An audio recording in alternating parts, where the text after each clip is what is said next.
Ben oui, en effet, il faut se le dire, là, la question du harcèlement psychologique, on en parle maintenant en raison de la modernisation du régime, mais c'est intégré dans au niveau des normes du travail depuis juin 2004. Il y a 2 articles spécifiquement qui traitent de harcèlement psychologique dans la loi sur les normes. L'article 81.18. 81.18, c'est essentiellement la définition, ça consiste à quoi le harcèlement psychologique. Et l'article 81.19, qui vient déjà dicter aussi des obligations pour les employeurs et qui sont des obligations en matière de prise en charge de prévention, puis aussi l'obligation de faire cesser s'il y a une situation d'harcèlement psychologique qui survient. Bon point, parce que c'en est une nouveauté, en fait. C'est nouveau au sens de la loi sur la santé et sécurité du travail. Mais c'est une nouveauté parce que maintenant, on a intégré le concept de risques psychosociaux dans notre loi, la LSST, la loi cadre de la prise en charge en prévention au Québec. On est habitué de parler des risques plus conventionnels, donc des risques physiques, des risques chimiques, des risques ergonomiques, etc.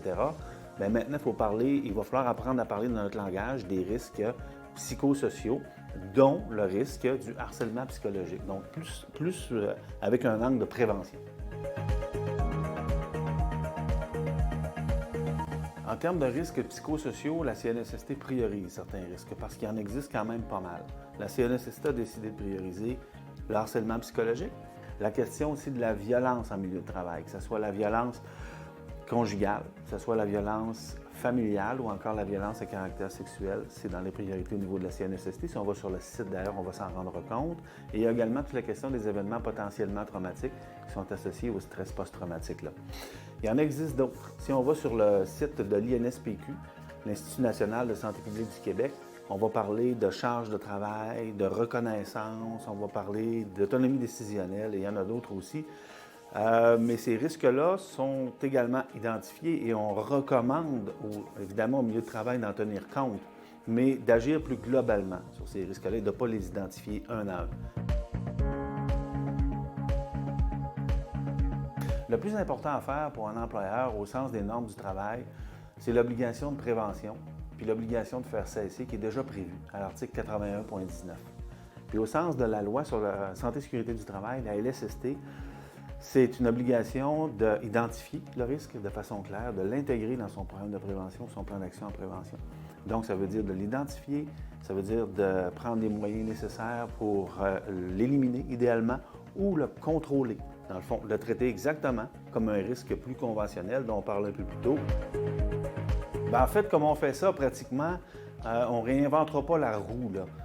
Ce qu'on recommande de faire tout d'abord, c'est d'avoir une politique sur le sujet, une politique sur le harcèlement psychologique qui va être très détaillée, qui va nommer toutes les modalités. Les modalités, on veut dire essentiellement les rôles, les responsabilités, les procédures qui existent en la matière et s'assurer que cette politique-là, elle soit connue et diffusée dans l'organisation. La deuxième chose, c'est d'identifier le risque dans son programme de prévention ou encore dans son plan d'action, un plan d'action sur un établissement de 20 employés et moins. Donc, de l'identifier, un peu comme on l'a précisé tout à l'heure, et en le précisant et en l'intégrant dans un programme de prévention, ça nous permet de le suivre de façon récurrente à l'intérieur d'un comité de santé et sécurité du travail, ou encore un employeur, s'il n'a pas de comité de santé et sécurité, un comité mieux-être, ou encore un groupe d'employés ou en ressources humaines, mais de le suivre. Donc, on l'intègre dans le programme de prévention et on le fait vivre et on le suit.